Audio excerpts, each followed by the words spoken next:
ஹாலிடேஸ்னாலே அது நம்ம ஜிடி ஹாலிடேஸ் தான். GT holidays, south India's #1 travel brand. Constantine Ravindran சாரும் இணைஞ்சிருக்காங்க.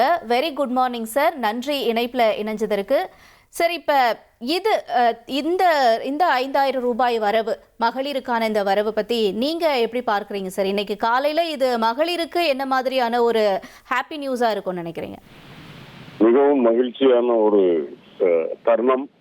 தமிழ்நாட்டில் இருக்கக்கூடிய தாய்மார்கள், குறிப்பாக அந்த பயனாளர்கள் 1,31,00,000 தாய்மார்களுக்கும் இன்றைய நாள் ஒரு மகிழ்ச்சியான நாள். அது மட்டுமல்ல, இந்த 3 மாதம், பிப்ரவரி, மார்ச், ஏப்ரல், இந்த 3 மாதத்திற்குமான அந்த தொகையை கொடுக்க விடாமல், அதுதான் அங்க மாண்புமிகு முதலமைச்சர் அவர்களினுடைய செய்தியில் அது தெளிவாக சொல்லப்படுகிறது. தேர்தலை அறிவிச்சுட்டா இந்த காசு கொடுக்க விடாமல் பண்ணிடலாம் அப்படின்னு நீதிமன்றத்திற்கு போவதாகவோ அல்லது தேர்தல் ஆணையத்தின் மூலமாக ஒரு டைரக்டிவ் ஆர்டராகவோ அதை கொடுக்க அதற்கான ஒரு தகவல் வந்திருக்கிறது. இப்படி கொடுக்க போகிறார்கள் அல்லது மகளிருக்கு கொடுக்க முடியாத சூழலை உருவாக்குவார்கள் என்கிற ஒரு தகவல் கிடைத்ததன் காரணமாக முதலமைச்சர் அவர்கள் எக்காரணத்தை முன்னிட்டும் தாய்மார்களுக்கு அந்த ஒரு சிக்கலை உருவாக்கிவிடக் கூடாது. அதிலும் குறிப்பாக அவருடைய செய்திகளிலே சொல்வதை போல மார்ச், ஏப்ரல், மே என்பது ஒரு கோடைகால காலகட்டம். அந்த நேரத்தில் தாய்மார்கள் தவித்து விடக் கூடாது என்பதற்காக முன் யோசனையாக தனது சகோதரிகளுக்கு 5000, 3000 ரூபாய் அந்த 3 மாதங்களுக்கும், அது இல்லாமல் 2000 ரூபாய் கோடை காலத்தில் சிறப்பு உதவித்தொகையாகவும் அறிவித்து 5000 ரூபாய் கொடுத்திருக்கிறார்கள்.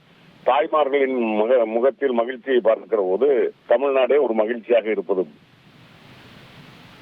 சரி, இப்ப கூடவே ஸ்டாலின் சார் அவர்கள் 2000 ரூபாவா இந்த மகளிர் உரிமை தொகை உயர்த்தி வழங்கப்படும் அப்படின்னு சொல்லியிருக்காரு. இதை பத்தி நீங்க என்ன நினைக்கிறீங்க? அது நம்ம ஏற்கனவே இது திட்டத்தில் இருந்ததுதான்.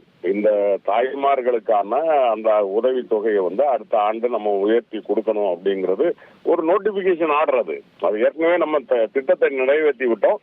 அது அடுத்தால இந்த பட்ஜெட்டுக்கு பிறகு, ஏன்னா இப்ப நம்ம இடைக்கால பட்ஜெட்டுங்கிறதுனால நம்ம அதுல சொல்ல முடியாது. வந்ததுக்கு பிறகு அதை சொல்லலாம்னு இருந்தோம். அதை நம்ம இப்போ தலைவர் அதை ஒரு ஆணையாக அவர் சொல்லிட்டார், வார்த்தையாக சொல்லிவிட்டார். எனவே உறுதியாக இப்ப தாய்மார்களுக்கு நம்பிக்கை இருக்கும். அடுத்தாற்போல் ஆட்சி அமைந்தவுடன் முதல் கையெழுத்தே அந்த தாய்மார்களுக்கு 1000 ரூபாய் என்பது 2000 ரூபாய் உதவி தொகையாக உயர்த்தி வழங்கப்படும் என்பதை நாட்டு மக்கள் அறிவார்கள். எனவே அது ஒரு மகிழ்ச்சியான செய்தி தான். நமது சமூகத்தை வளர்த்தெடுப்பதற்கு இது மாதிரியான நலத்திட்டங்கள் தேவைப்படுகிறது என்பதை பொருளாதார ஆய்வறிஞர்கள் சுட்டிக்காட்டியதனுடைய விளைவாக முதலமைச்சர் ஒரு நல்ல முடிவு எடுத்திருக்கிறார். நாட்டு மக்கள் மகிழ்ச்சியாக இருக்கிறார்கள் என்று நான் நம்புகிறேன். ஹாலிடேஸ்னாலே அது நம்ம ஜிடி ஹாலிடேஸ் தான்.